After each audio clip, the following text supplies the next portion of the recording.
Hebdo en plus. Je voudrais juste dire une chose. Depuis toujours, c'est leur fond de commerce. Ils sont anticléricaux de base. Et ils sont anticléricaux, anticommunautaristes et tout.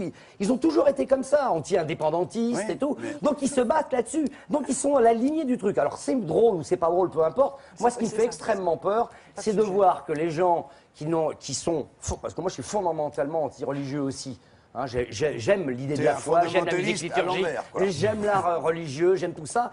Mais ça m'effraie de voir qu'on grandit de plus en plus dans des cloisonnements religieux comme ça qui font qu'on ne peut rien dire, rien faire. Alors la stratégie, le bon moment, c'est peut-être juste. La stratégie, le bon moment, c'est drôle, c'est pas drôle, mais ça appuie sur quelque chose de beaucoup plus grave. À quel moment va-t-on pouvoir à nouveau être serein dans l'idée de critiquer les religions, etc. D'autant plus que tous les musulmans ne sont pas des fondamentalismes. Et ça aussi, mais justement, c'est ça l'amalgame. C'est là qu'il y a le problème. Mais oui, mais justement, mais l'amalgame, il est aussi fait par les médias qui se doivent de dire ce dessin concerne une minorité et tendre le micro vers des musulmans qui sont fondamentalement contre.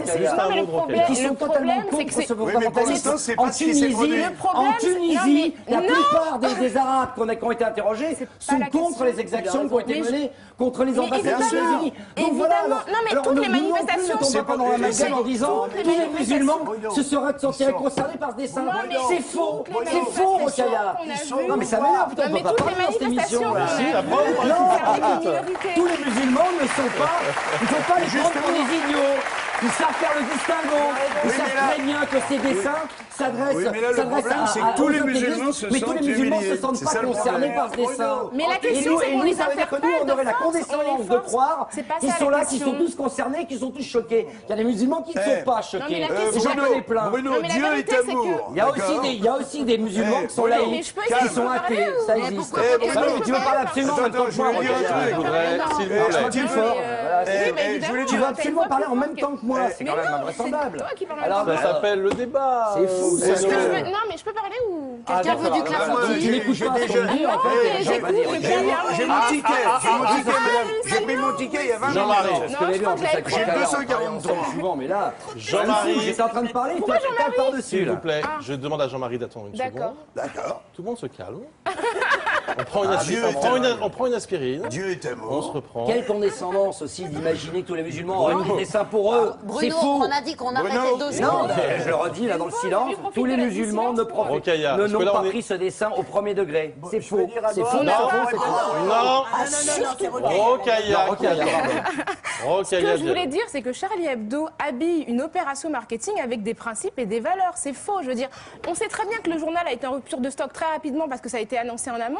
Et moi, je trouve que c'est un peu pour les gens qui vont acheter Charlie Hebdo en disant on veut défendre la liberté d'expression. Ouais. C'est un peu faire le rebelle du dimanche à moindre frais. Parce que quand il s'agit de défendre des vraies valeurs, c'est pas acheter Charlie Hebdo qui nous pose dans une position de révolutionnaire. Je trouve que c'est facile. C'est une provocation pour les rebelles. Mais c'est pas une provocation, ils font ça depuis des années, Rokhaya. Mais sauf que là, ça a été annoncé en amont. Là, c'est parce qu'on en parle, parce que ça a été bien repris. Charlie Hebdo a des difficultés économiques et il se trouve que cette semaine, le journal s'est très bien vendu et que le journal se vend très bien. Franchement, c'est de mettre du cynisme là où il n'y en a pas. Je suis persuadé que Charb et Luz, quand ils font ces dessins, ils ont dit là on va vendre. Ils l'avaient fait il y a quelques années, ça leur a coûté un procès et ça leur a failli coûter la vie. Ça leur a coûté leurs locaux. Donc tu peux peut-être mettre une part de courage chez eux aussi de le faire dans ce contexte. La veille, c'était déjà sur tous les réseaux sociaux. Arrête, Rokhaya, il y a 2 ans, tu fais semblant de pas entendre ce que je dis. Il y a 2 ans, quand ils ont fait ces dessins sur Mahomet, qu'ils ont repris les dessins du Danemark, qu'ils les ont mis en couverture, leurs locaux ont été brûlés. Ils ont failli perdre la vie. C'était il y a 2 ans.